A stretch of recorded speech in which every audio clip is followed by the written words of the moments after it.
Hey, ladies and gentlemen, welcome back to the channel. As always, it is Nick here, back with your daily crypto news and analysis. And today we're going to be talking about Quant, aka QNT. So let's just dive in and let's talk about a few things. So this is a little bit older of an image. This goes back to about August 24th.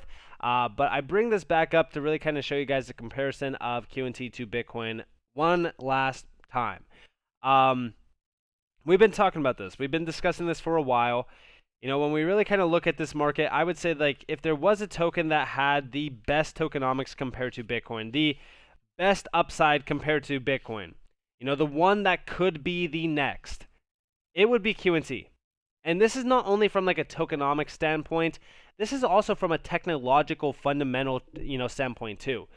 You know, the tech stack behind Quant is something remarkable. It is something completely diverse in its own aspect. Specifically when you target the traditional financial system, or even just like the traditional systems themselves, Quant has a very substantial upside. I don't know if Quant is going to be worth $70,000 to $100,000 by the end of this year, next year, whatever. The time frame on it, I don't care about predicting it.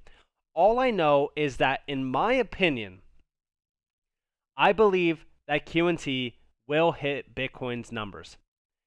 At the current moment in time, if QNT had the market capitalization of Bitcoin, we would actually be worth more than Bitcoin because of the less tokenomics.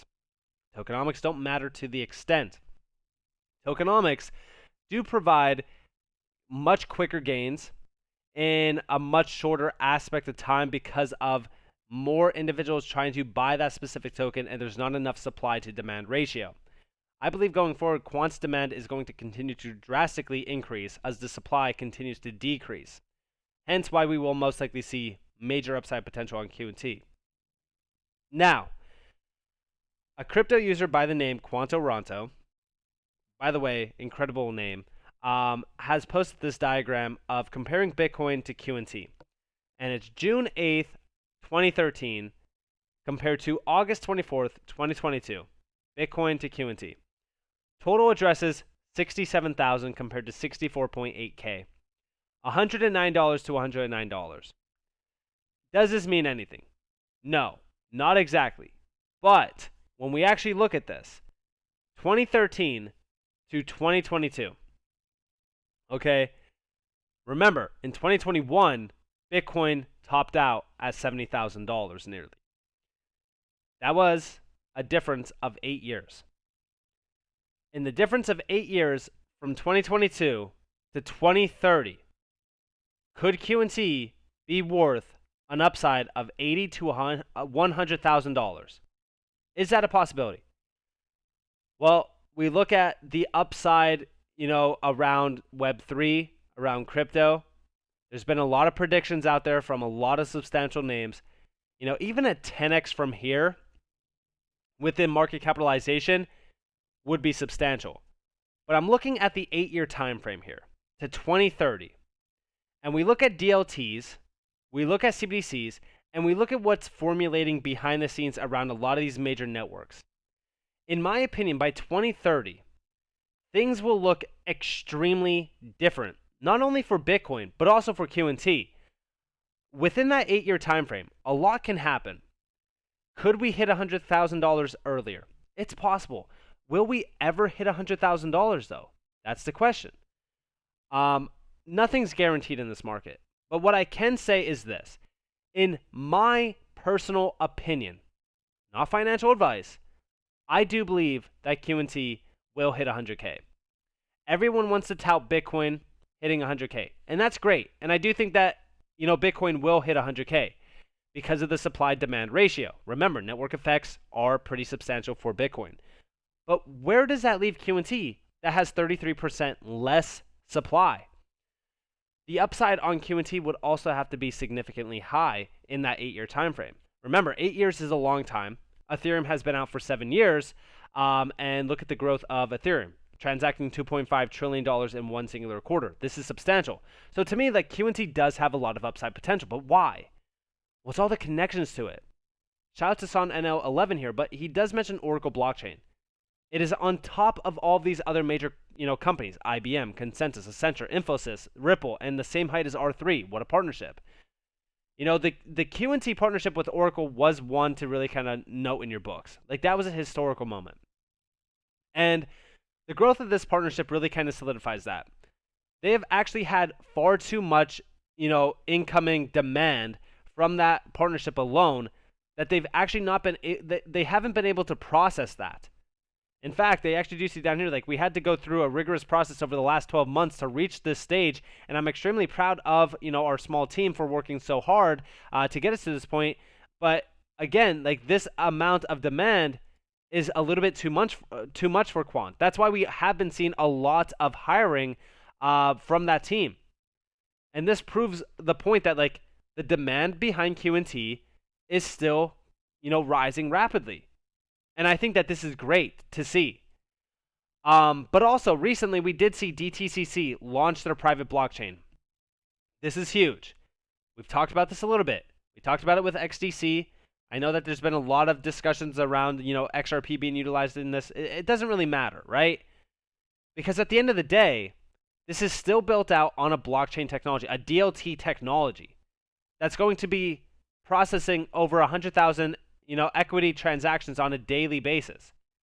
And this is upwards of $40 trillion. We do see, like, Depository Trust and Clearing Corp is a quiet giant on Wall Street, processing basically every trade in more than $40 trillion US stock market. And again, like, they are very substantial. They're not worth $40 trillion or anything like that, but they are, processing every single trade in the more than $40 trillion US stock market.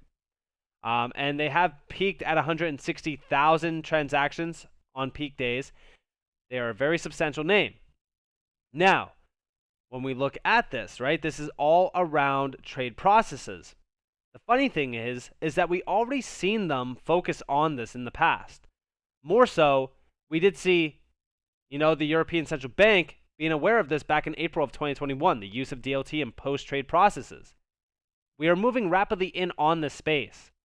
We do see down here, like, digitized assets and emerging technology like DLT are shaping and evolving the financial services landscape, and we remain committed to advancing innovative solutions that capitalize on opportunities, deliver new value, and drive the industry forward. But what will make this possible? You still need interoperability. And I think that this is going to be something special. And it is going to be a private DLT, but that's what's amazing about Quant. Is, remember, this is a project that is not only, agnostic, it's built out for every single DLT, but it's also built out for private and public networks, meaning it reaps the benefits of all. You don't have to sit here and guess. You don't have to sit here and kind of read through a whole bunch of PDFs, look through a whole bunch of documents and say, okay, I think that, XDC or XRP or HBAR or this or that, whatever, is going to be utilized in this. No, you don't need to. Because Quant has been, really kind of buddy-buddy with a lot of the major banking clients out there. Okay, and as we look at DLT, there's an evident need for interoperability. It is crucial. We do see over here from the ECB, and this goes back to July 15th, Distributed Ledger Technology, or DLT, is a database of transactions that record ownership of things like money or assets. Why does this technology matter to central banks like the ECB? And they have a full educational area on their website about this. But this is quoting, we want our explainers to make central banking themes accessible to everyone. Simple text, videos, and infographics answer questions about topics such as monetary policy. We are seeing an extreme change in the monetary system, centered around DLT. But you will not see this without interoperability. And Quant has been sitting next to a lot of these major names for a while. This goes back to 2019. Quant Network CEO Gilbert Verdian joined by panel members on stage at the European Central Bank's P2P Financial Systems event in Frankfurt today, discussing decentralization and the European regulatory framework. Overledger. Back in 2019, as everyone was sleeping on Quant, including myself, I will be fully aware of that. But what I will say this is that when I found Quant, when I found Q&T, I knew right then and there that this was a clear winner. You look at all of these names tied to Quant, you look at all of these major names up here, right? The Bank of Lithuania, the Bank of Italy, the London Stock Exchange Group, Quant Network, European Central Bank. These are major, names. And we do see like topics covered in the, P2P, FISY, talk today, discussions on how to create an ecosystem that enables interoperability, financial inclusion, and regulations and governance to enable innovation and mass adoption. The central banks and regulators are enabling this to happen. Interesting, right? Talking about an interoperability network, something that could connect all of this together. Like, this is something substantial. This is what we need to pay attention to. I know that this is going back to 2019, but these are the connections that matter, specifically at a time where the ECB is extremely bullish on DLT. And this is not the only post that they have. They have posted many times talking about DLT within CBDCs. They talked about, CBDCs for a while now. They are ready. They are more than ready on getting a digital euro, being created and developed. But things are being streamlined. And it's crazy to me, right, that people still don't see the value behind Q&T. I still see FUD being posted on a daily basis around Q&T. And it's okay. In fact, I actually welcome that. Because listen, you guys always know the statement. It's so comical. Everyone always thinks that if a token goes to X amount of dollars, that everyone will be rich. The truth is that no, everyone won't be rich. There's going to be those visionaries that seen it before anyone else. It's going to be those individuals that are the ones that see the technology, that see the vision behind a company, that see the idea of something morphing into a massive giant. Those early adopters of Bitcoin reap the benefits of it. While everyone was saying Bitcoin's a scam, crypto's a scam, laughing at them, saying that's going nowhere. You just lost all your money, blah, blah, blah, this, that. It's never going to $1. It's never going to $10. It's never going to $100, to $1,000, $10,000. They will continue to tout it. They will continue to say it.